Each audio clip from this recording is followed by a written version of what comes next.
IDORs, or Insecure Direct Object Reference, is a relatively old vulnerability class that is actually still quite relevant today as well. But the techniques for finding it have started to become a lot more nuanced, and it has become a lot harder to find those simple IDORs. What I call like level 0 IDORs, just arbitrarily changing some ID value from your value to another user's value.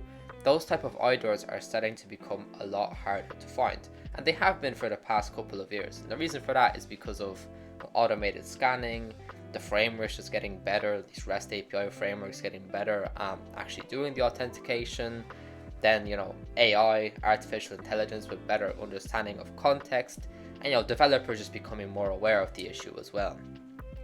But there have been types of IDORs that have consistently still been quite popular despite the rise of these toolings, and these are what I call like higher level IDORs. They're IDORs that actually require you to understand the application, understand the threat model, and understand what certain users should be able to do. And these IDORs are quite hard to automate against just because it requires a good understanding, a good human understanding of what the application is intentionally supposed to do. And it can come from stuff like reading documentation or just having an awareness of it. And today I wanted to just walk you through an example of such an IDOR that I found in a real application, a real public bug bounty program, that being said. And I want to just talk about other IDORs that I found that are similar to this, and why I try and focus on these IDORs as opposed to IDORs that are just about changing an identifier. And you will also be able to follow along with this lab, so I'm going to host it on my server, and the link will be in the description, so you can hop in with me as well. So this is a website that Claude made, just to put it out there. This Claude just made this in about 5 minutes. I have Claude Code, so Claude Code spun this up for me. It's on localhost at the moment, but I will have a link in the description for this lab. You can visit it, and I actually recommend you try and find the vulnerability for this first yourself and then come back. This may be a little bit challenging, however, I do think that you should try yourself first and then come back to the video. So do that, and then you can start watching from here. Okay, I assume all of you have gone off and done the actual lab or whatever, and now you can watch me do it. So we're in this project store. So first of all, understand what we're actually looking at. This seems to be an application where you can create some projects, and there's just some tasks for each of the projects. Each of these has an ID. So that's pretty cool. It's some kind of cool app like that. And we have these two different kind of tabs here as well. So there's public projects and there's my projects. I imagine it's like private projects that other people can't read. I have this mark public here. So we have the tasks here, and we have the actual name of this task, and we have the description. Okay, cool, everything here. Let's just try and go make a new task. So we'll call it classic, we'll just call it like test 1, 2, 3. Come in here, you can see it's like has a different icon, so suppose that means it's like a different object or whatever. And we have tasks, and then we have secrets for each task. Sorry, no, we have tasks and with secrets, so they're two separate things. So we can go in here, we can add a task, let's see, add that kind of thing here. We can go with secrets, add secret 1, 2, 3 as well. Okay, just test all the features, just have a look at how this works. We can reveal it ourselves, we can edit, delete. Okay, this is pretty standard application. This is like a pretty standard SaaS application. Just a bit of, REST API stuff going on. The separation between public private projects, and then some kind of menu that we probably can't see in the public one, and then some tasks that we can edit. Okay, cool. We can come in here, and I think I had my proxy on for most of this question mark, and yeah, supposedly. So we have some of the requests coming in here. We can see things like get project. Maybe we'll just store this. I'm gonna just clear all the previous requests I made. These are from the previous video. So we can come in here, we can see some of them. So this is using GraphQL. So GraphQL is a pretty common interface for these kind of applications. And what it basically does is it turns like database data into this kind of format here, where a user can request exactly what information they want to. So they can filter information, and they only get what they want to, which is pretty good for performance.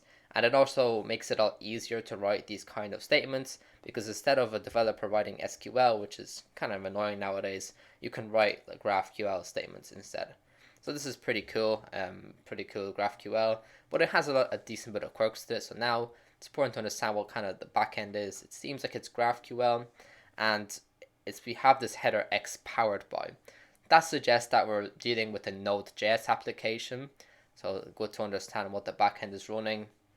We have a Node.js application running with Express. So Express is like this, JavaScript framework, and we probably have a React application as well, just because these Node.js applications tend to come with React applications. I'm not going to check it for now, but I assume it is a React application. So come in here, we have our session cookie being set. It's cool. We'll send it in, and we have the data coming back as interesting. I have an eTash header here, which is super interesting. Maybe this is getting cached in some way. Maybe some kind of cache deception is possible then, but I'm not sure about that. I'm testing for IDORs for now, so maybe we'll leave it. This is a completely AI-based application. I haven't coded a single thing in this application, so maybe there's a load of vulnerabilities here, but I have absolutely no idea. So we're going to have a look in this, and we have for our project, so this is our project ID, and we have some kind of secret being stored here as well. So we have our secrets, of course, and these are tasks.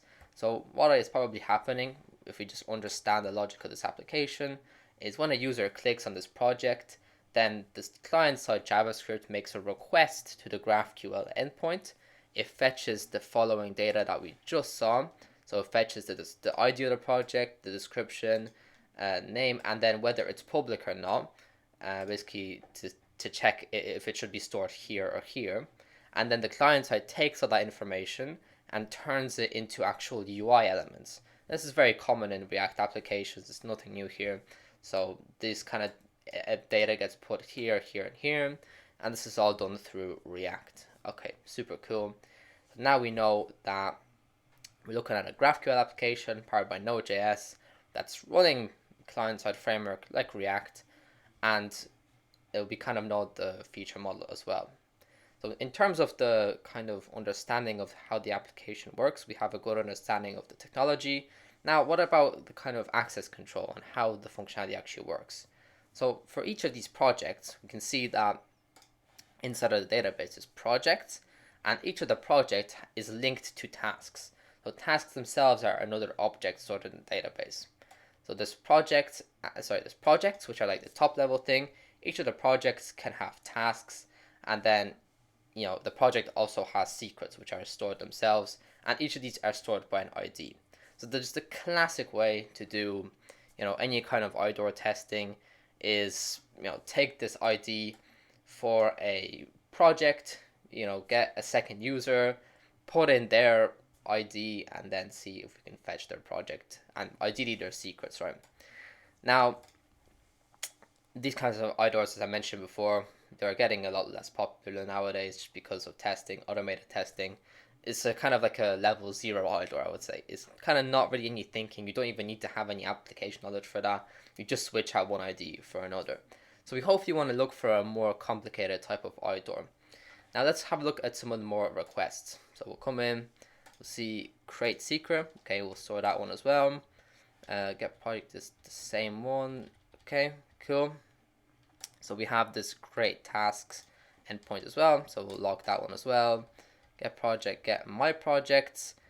These are actually usually very boring in GraphQL just because they take your session cookie and they don't really give you anything back. So I'm just going to leave that one because it's probably not interesting.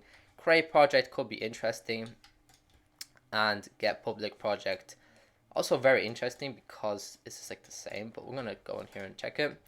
And get public projects, I don't think that's going to be very interesting either. So we'll just leave it. And we have a few interesting endpoints.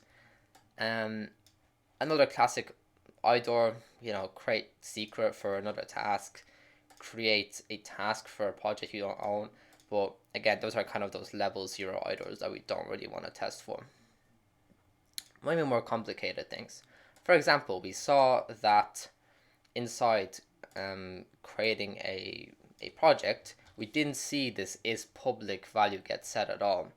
And since we're using a mutation with GraphQL, perhaps we can actually set this is public value to something that to true. is that we can create a public project. I didn't see that in the settings, so perhaps if we went back and read the documentation, it would have said that users cannot create public projects or whatever. That could be a pretty easy medium vulnerability, so why not test for that? We'll go create a project, and then we'll say something like, here, we'll come in here. Obviously, this requires a bit of understanding of GraphQL. Basically, we can just type in the parameters in here. So we'll come in here, we'll say is public, and we'll set it to true. We'll see if this works. Unknown argument is public. Maybe we'll just say like public is true instead, like this. Okay, it doesn't appear like we have any kind of control over whether or not the project is public or not. It just seems like that's decided by the server. So we don't really seem to have control over these public projects. Now, there is this endpoint get public project. Let me just send it in, which gets a project that is public. And this only returns the tasks. And we can't see the secrets for these public projects. Now, one of the cool things we could try is grabbing this ID. Since this is also a project, but the endpoints are different, maybe we could, for example, come here and instead of adding this ID to this project, we'll add in this public project instead. And you can see it did actually return it, which is very interesting, but it also returned these secrets value instead. So this is exactly the type of IDOR I'm talking about. We have access to both of these identifiers. So we have access to both of these projects. However, because we have access to this, then in GraphQL, like by default, you can always read all the endpoints from the file, unless the developer turns it off or modifies it somehow. That's why we were able to read the secret file, because of the way the filtering works in GraphQL. Many developers actually do this, where they by default give you access to some kind of public feature, and then you can read off data that you weren't supposed to read. I think this is very common. So that's kind of what I mean with these kind of higher level IDORs. It's when the developer actually consciously makes a decision, like the user should be able to read public projects. They should have access to this. But because of the kind of, because of your knowledge of how the application works, you can sometimes read off information that could allow you to basically do things that you weren't supposed to, like these kind of secret files, things that you weren't supposed to read. And this is often missed. And it doesn't have to be GraphQL, right? Some of these REST API endpoints, I see it as a query parameter, like filter or like expand something. If you have something that you can read, but the read is supposed to be limited, if you can filter it to that thing that you're not supposed to read, then sometimes the backend will just return it to you, which is a great way to get a pretty easy, high severity vulnerability. Even sometimes, honestly, this actually could be a critical vulnerability if you were able to read these API keys. I managed to find this in a real application, so it just goes to show that it's absolutely possible, and I got a high for this, so that was pretty cool. Now, some of the other things that can happen with IDORs, some of these other higher level IDORs, one of the other things that I like to look for is webhooks. So webhooks often have some kind of their own endpoint, and a lot of the times these view-only users might not be able to read these webhooks, but sometimes they are able to use this with this technique that I showed you. And if you are able to get one of those webhook endpoints, then you could send messages to the webhook endpoint and kind of spoof them in some way if their authorization system isn't that good. Something else is automation. Some of these endpoints have automation where they actually use a HTTP URL to trigger some kind of automation inside of it.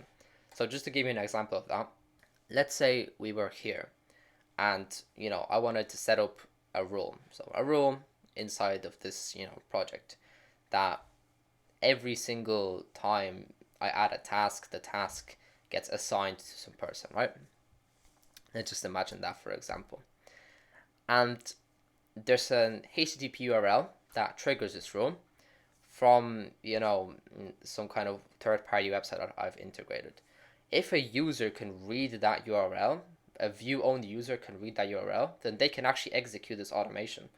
So most websites don't want people to be able to do that. Most people don't want people to be able to trigger these automation rules unless they actually, have write access to the project. That's another way to get a very easy medium vulnerability on a lot of just these kind of SaaS platforms. That's what I like as well. And then understanding these objects and how they interact as well. So in these things, we have these projects, and different features can lead to different things.